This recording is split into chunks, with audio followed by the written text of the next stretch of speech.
I have here the Kaster 6200mAh battery pack. Comes with the battery pack itself and a white micro USB cable to charge the battery pack. Got the battery pack, nice and thin, nice and portable as well. Size comparison by hand.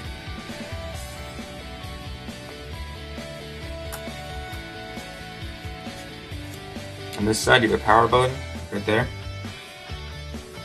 Press the power button. You have 4 orangey LEDs that indicate how much power is left. This battery pack is fully charged as 4 LEDs are lit. On this side you have 2 USB ports and a micro USB port. The 2 USB ports share a 2.1 amp output, so it can charge 2 smartphones at once. The micro USB port can charge a battery pack at 1 amp. Actually 1.5 amps. Specs are on the back.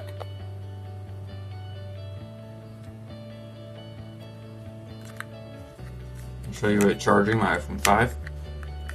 Plug in the lightning cable, plug into my iPod, plug in my iPhone, press the power button, and it started charging.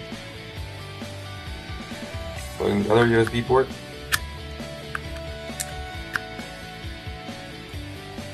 Press power button again. And it started charging. Both USB ports work fine. This battery pack works very well. I like it a lot. I like that it has 2 USB ports, so you can charge 2 devices at once. And I like that you can know how much power is left by pressing the power button on the side. And the white color and the glossy finish looks very nice. The white color hides the fingerprints well. I recommend this battery pack. This review is done by Zachary, and it's a battery pack of 5-star rating.